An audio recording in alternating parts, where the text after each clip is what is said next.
Oh, hello, and welcome back to Baby Elias's stories. We now return to The Voyages of Doctor Dolittle by Hugh Lofting. The 11th chapter, My Schoolmaster, Polynesia. Well, there were not many days after that, you may be sure, when I did not come to see my new friend. Indeed, I was at his house practically all day and every day, so that one evening my mother asked me jokingly why I did not take my bed over there and live at the doctor's house altogether. After a while, I think I got to be quite useful to the doctor, feeding his pets for him, helping to make new houses and fences for the zoo, assisting with the sick animals that came, doing all manner of odd jobs about the place. So that although I enjoyed it all very much, it was indeed like living in a new world. I really think the doctor would have missed me if I had not come so often. And all this time Polynesia came with me wherever I went, teaching me bird language and showing me how to understand the talking signs of the animals. At first I thought I would never be able to learn at all. It seemed so difficult, but the old parrot was wonderfully patient with me, though I could see that occasionally she had hard work to keep her temper. Soon I began to pick up the strange chatter of the birds and to understand the funny talking antics of the dogs. I used to practice listening to the mice behind the wainscot after I went to bed, and watching the cats on the roof and pigeons in the market square of Puddleby. And the days passed very quickly, as they always do when life is pleasant, and the days turned into weeks, and weeks into months, and soon the roses in the doctor's garden were losing their petals, and yellow leaves lay upon the wide green lawn, for the summer was nearly gone. One day Polynesia and I were talking in the library. This was a fine long room with a grand mantelpiece, and the walls were covered from the ceiling to the floor with shelves full of books. Books of stories, books on gardening, books about medicine, books of travel. These I loved, and especially the doctor's great atlas with all its maps of the different countries of the world. This afternoon Polynesia was showing me the books about animals which John Dolittle had written himself. "My," I said, "what a lot of books the doctor has, all the way around the room. Goodness, I wish I could read. It must be tremendously interesting." "Can you read, Polynesia?" Only a little," said she. "Be careful how you turn those pages. Don't tear them. Quack! Now I really don't get time enough for reading much. That letter there is a K, and this is a B. What does this word under the picture mean?" I asked. "Let me see," she said, and started spelling it out. BABOON. That's monkey. Reading isn't nearly as hard as it looks once you know the letters." "Polynesia," I said, "I want to ask you something very important." "What is it, my boy?" said she, smoothing down the feathers of her right wing. Polynesia often spoke to me in a very patronizing way, but I did not mind it from her. After all, she was nearly 200 years old, and I was only 10. "Listen," I said, "my mother doesn't think it is right that I come here for so many meals, and I was going to ask you, supposing I did a whole lot more work for the doctor, why couldn't I come and live here altogether? You see, instead of being paid like a regular gardener or workman, I would get my bed and meals in exchange for the work I did. What do you think?" You mean you want to be a proper assistant to the doctor? Is that it? "Yes, I suppose that's what you call it," I answered. "You know, you said yourself that you thought I could be very useful to him." Well, she thought a moment. I really don't see why not. But is this what you want to be when you grow up? A naturalist? "Yes," I said. "I've made up my mind. I would sooner be a naturalist than anything else in the world. Humph. Let's go and speak to the doctor about it, said Polynesia. He's in the next room in the study. Open the door very gently. He may be working and not want to be disturbed. I opened the door quietly and peeped in. The first thing I saw was an enormous black retriever dog sitting in the middle of the hearth rug with his ears cocked up, listening to the doctor, who was reading aloud to him from a letter. "What is the doctor doing?" I asked Polynesia in a whisper. "Oh, the dog has had a letter from his mistress, and he has brought it to the doctor to read for him. That's all. He belongs to a funny little girl called Minnie Dooley, who lives on the other side of the town. She has pigtails down her back. She and her brother have gone away to the seaside for the summer, and the old retriever is heartbroken while the children are gone. So they write letters to him, in English of course, and as the old dog doesn't understand them, he brings them here, and the doctor turns them into dog language for him. I think Minnie must have written that she is coming back, to judge from the dog's excitement. Just look at him, carrying on." Indeed, the retriever seemed to be suddenly overcome with joy. As the doctor finished the letter, the old dog started barking at the top of his voice, wagging his tail widely and jumping about the study. He took the letter in his mouth and ran out of the room, snorting hard and mumbling to himself. "He's going down to meet the coach," whispered Polynesia. "That dog's devotion to those children is more than I can understand. You should see Minnie. She's the most conceited little minx that ever walked. She squints too." The 12th chapter, My Great Idea. Presently, the doctor looked up and saw us at the door. "Oh, come in, Stubbins," said he. "Did you wish to speak to me? Come in and take a chair." "Doctor," I said, "I want to be a naturalist, like you, when I grow up." "Oh, you do you?" murmured the doctor. "Humph. Well, dear me, you don't say. Well. Have you spoken to your mother and father about it?" "No, not yet," I said. "I want you to speak to them for me. You would do it better.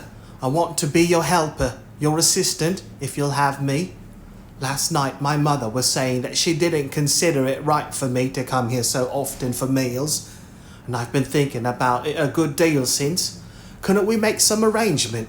Couldn't I work for my meals and sleep here?" "But, my dear Stubbins," said the doctor, laughing. "You're quite welcome to come here for 3 meals a day all year round. I'm only too glad to have you. Besides, you do a lot of work as it is. I've often felt that I ought to pay you for what you do, but what arrangement was it that you thought of?" "Well, I thought," said I, "that perhaps you would come and see my mother and father and tell them that if they let me live here with you and work hard, that you will teach me to read and write. You see, my mother is awfully anxious to have me learn reading and writing, and besides, I couldn't be a proper naturalist without, could I?" "Oh, I don't know so much about that," said the doctor. "It is nice, I admit, to be able to read and write, but naturalists are not all alike, you know. For example, this young fellow Charles Darwin, that people are talking about so much now, he's a Cambridge graduate, reads and writes very well. And then Cuvier, he used to be a tutor. But listen, the greatest naturalist of them all doesn't even know how to write his own name, nor to read the ABC." "Who is he?" I asked. "He is a mysterious person," said the doctor. "A very mysterious person. His name is Long Arrow, the son of Golden Arrow. He is a Red Indian." "Have you ever seen him?" I asked. "No," said the doctor. "I've never seen him. No white man has ever met him. I fancy Mr. Darwin doesn't even know that he exists. He lives almost entirely with the animals and with the different tribes of Indians. usually somewhere among the mountains of Peru. Never stays long in one place, goes from tribe to tribe, like a sort of Indian tramp. How do you know so much about him? I asked, if you've never seen him. The purple bird of paradise, said the doctor. She told me all about him. She says he is a perfectly marvelous naturalist. I got her to take a message to him from me last time she was here. I am expecting her back any day now. I can hardly wait to see what answer she has brought from him. It is already almost the last week of August. I do hope nothing has happened to her on the way. But why do the animals and birds come to you when they are sick? I said. Why don't they go to him if he's so wonderful? It seems that my methods are more up to date, said the doctor. But from what the purple bird of paradise tells me, Long Arrow's knowledge of natural history must be positively tremendous. His specialty is botany, plants and all that sort of thing, but he knows a lot about birds and animals too. He's very good on bees and beetles. But now tell me, Stubbins, are you quite sure that you really want to be a naturalist? Yes, said I. My mind is made up. Well, you know, it isn't a very good profession for making money. Not at all, it isn't. Most of the good naturalists don't make any money whatever. All they do is spend money buying butterfly nets and cases for birds' eggs and things. It is only now, after I've been a naturalist for many years, that I am beginning to make a little money from the books I write. I don't care about money, I said. I want to be a naturalist. Won't you please come and have dinner with my mother and father next Thursday? I told them I was going to ask you, and then you can talk to them about it. You see, there's another thing. If I'm living with you and sort of belong to your house and business, I shall be able to come with you next time you go on a voyage. Oh, I see, said he, smiling. So you want to come on a voyage with me, do you? Aha! I want to go on all your voyages with you. It would be much easier for you if you had someone to carry the butterfly nets and notebooks, wouldn't it now? For a long time the doctor sat thinking, drumming on the desk with his fingers, while I waited terribly impatiently to see what he was going to say. At last he shrugged his shoulders and stood up. Well, Stubbins, said he, I'll come and talk it over with you and your parents next Thursday. And, well, we'll see. We'll see. Give your mother and father my compliments and thank them for their invitation, will you? Then I tore home like the wind to tell my mother that the doctor had promised to come. The 13th chapter. A traveller arrives. The next day I was sitting on the wall of the doctor's garden after tea, talking to Dab-Dab. I had now learned so much from Polynesia that I could talk to most birds and some animals without a great deal of difficulty. I found Dab-Dab a very nice, old, motherly bird, though not nearly so clever and interesting as Polynesia. She had been housekeeper for the doctor many years now. Well, as I was saying, the old duck and I were sitting on the flat top of the garden wall that evening, looking down into the Oxenthorpe Road below. We were watching some sheep being driven to market in Puddleby, and Dab-Dab had just been telling me about the doctor's adventures in Africa, for she had gone on a voyage with him to that country long ago. Suddenly, I heard a curious distant noise down the road, towards the town. It sounded like a lot of people cheering. I stood up on the wall to see if I could make out what was coming. Presently, there appeared round a bend a great crowd of school children following a very ragged, curious-looking woman. Quack! What in the world can it be? Cried Dab-Dab. The children were all laughing and shouting, and certainly the woman they were following was most extraordinary. She had very long arms and the most stooping shoulders I have ever seen. She wore a straw hat on the side of her head with poppies on it, and her skirt was so long for her it dragged on the ground like a ball gown's train. like a ball-gown's train. I could not see anything of her face because of the wide hat pulled over her eyes. But as she got nearer to us and the laughing of the children grew louder, I noticed that her hands were very dark in colour and hairy like a witch's. Then all of a sudden Dab-Dab at my side startled me by crying out in a loud voice, Quack! Why, it's Chee-Chee! Chee-Chee come back at last! How dare those children tease him! I'll give those little imps something to laugh at. Quack, quack. And she flew right off the wall, down into the road and made straight for the children, squawking away in a most terrifying fashion and pecking at their feet and legs. The children made off down the street back to the town as hard as they could run. The strange-looking figure in the straw hat stood gazing after them a moment and then came warily up to the gate. It didn't bother to undo the latch, but just climbed right over the gate as though it was something in the way. And then I noticed that it took hold of the bars with its feet so that it really had 4 hands to climb with. But it was only when I at last got a glimpse of the face under the hat that I could be really sure it was a monkey. Chee-Chee, for it was he, frowned at me suspiciously from the top of the gate, as though he thought I was going to laugh at him like the other boys and girls. Then he dropped into the garden on the inside and immediately started taking off his clothes. He tore the straw hat in two and threw it down into the road. Then he took off his bodice and skirt, jumped on them savagely and began kicking them round the front garden. Presently, I heard a screech from the house, and out flew Polynesia, followed by the doctor and Jip. Quack! Chee-Chee! Chee-Chee! Quack! Shouted the parrot. You've come at last! I always told the doctor you'd find a way. However did you do it? They all gathered round him, shaking him by his 4 hands, laughing and asking him a million questions at once. Then they all started back for the house. Run up to my bedroom, Stubbins, said the doctor, turning to me. You'll find a bag of peanuts in the small left-hand drawer of the bureau. I have always kept them there in case he might come back unexpectedly some day. And wait a minute, see if Dab-Dab has any bananas in the pantry. Chee-Chee hasn't had a banana, he tells me, in 2 months.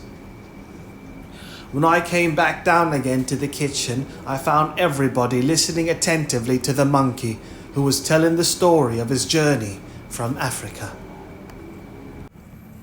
Chapter 14, or the 14th chapter, Chee-Chee's Voyage.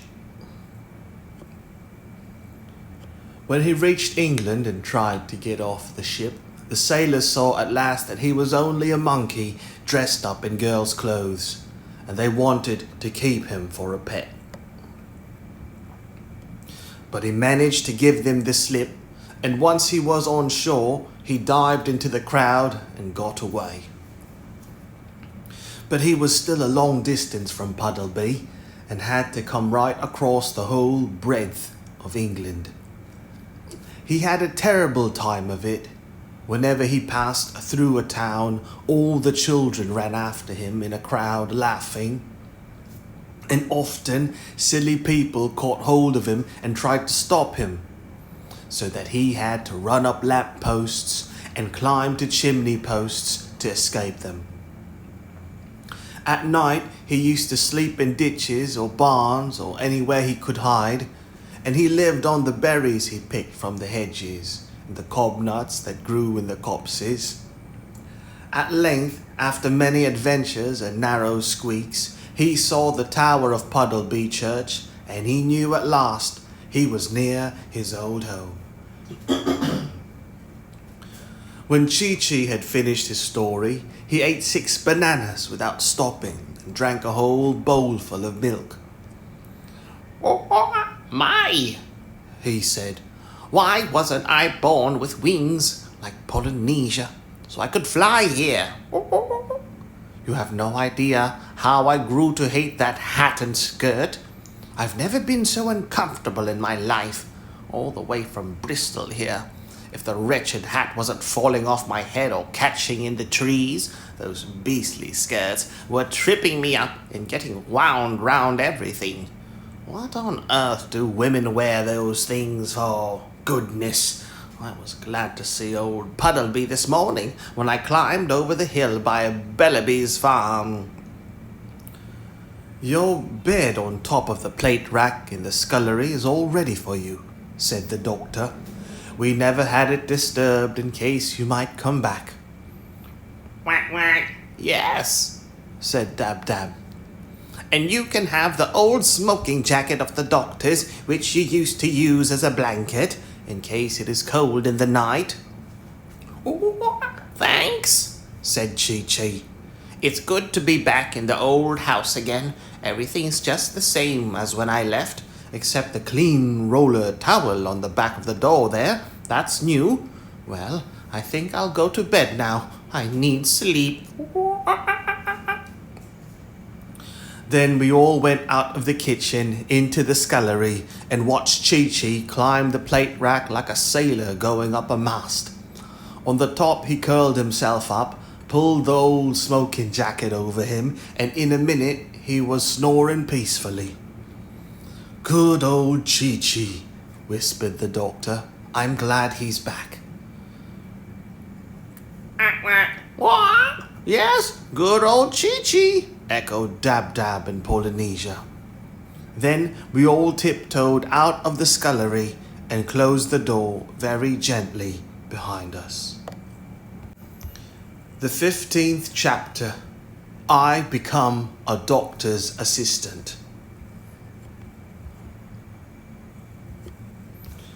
When Thursday evening came, there was great excitement at our house. My mother had asked me what were the doctor's favourite dishes, and I had told her spare ribs, sliced beetroot, fried bread, shrimps and treacle tart. Tonight she had them all on the table waiting for him, and she was now fussing round the house to see if everything was tidy and in readiness for his coming. At last we heard a knock upon the door, and of course it was I who got there first to let him in. The doctor had brought his own flute with him this time, and after supper was over, which he enjoyed very much, the table was cleared away, and the washing up left in the kitchen sink till the next day. Then the doctor and my father started playing duets. They got so interested in this that I began to be afraid that they would never come to talking over my business. But at last the doctor said, Your son tells me that he is anxious to become a naturalist. And then began a long talk which lasted far into the night. At first both my mother and father were rather against the idea, as they had been from the beginning. They said it was only a boyish whim, and that I would get tired of it very soon. But after the matter had been talked over from every side, the doctor turned to my father and said, Well now, supposing, Mr. Stubbins, that your son came to me for 2 years, that is, until he is 12 years old. During those 2 years he will have time to see if he is going to grow tired of it or not. Also, during that time I will promise to teach him reading and writing, and perhaps a little arithmetic as well. What do you say to that? I don't know, said my father, shaking his head. You are very kind, and it is a handsome offer you make, Doctor, but I feel that Tommy ought to be learning some trade by which he can earn his living later on. Then my mother spoke up, although she was nearly in tears at the prospect of my leaving her house while I was still so young. She pointed out to my father that this was a grand chance for me to get learning. Now, Jacob, she said, you know that many lads in the town have been to the grammar school till they were 14 or 15 years old. Tommy can easily spare these 2 years for his education, and if he learns no more than to read and write, the time will not be lost. Though goodness knows, she added, getting out her handkerchief to cry. The house will seem terribly empty when he's gone. I will take care that he comes to see you, Mrs. Stubbins, said the doctor. Every day, if you like. After all, he will not be very far away. Well, at length my father gave in, and it was agreed that I was to live with the doctor and work for him for 2 years in exchange for learning to read and write and for my board and lodging. Of course, added the doctor, while I have money, I will keep Tommy in clothes as well. But money is a very irregular thing with me. Sometimes I have some, and then sometimes I haven't. You are very good, doctor, said my mother, drying her tears. It seems to me that Tommy is a very fortunate boy. And then, thoughtless, selfish little imp that I was, I leaned over and whispered in the doctor's ear. Please don't forget to say something about the voyages. Oh, by the way, said Dr. Dolittle. Said John Dolittle. Of course, occasionally my work requires me to travel. You will have no objection, I take it, to your son's coming with me? My poor mother looked up sharply, more unhappy and anxious than ever at this new turn. Well, I stood behind the doctor's chair, my heart thumping with excitement, waiting for my father's answer. No, he said slowly after a while. If we agree to the other arrangement, I don't see that we've the right to make an objection to that. Well, there surely was never a happier boy in the world than I was at that moment. My head was in the clouds. I trod on air. I could scarcely keep from dancing round the parlour. At last, the dream of my life was to come true. At last, I was to be given a chance to seek my fortune, to have adventures, for I knew perfectly well that it was now almost time for the doctor to start upon another voyage. Polynesia had told me that he hardly ever stayed at home for more than 6 months at a stretch. Therefore, he would be surely going again within a fortnight. And I, Tommy Stubbins, would go with him. Just to think of it, to cross the sea, to walk on foreign shores, to roam the world.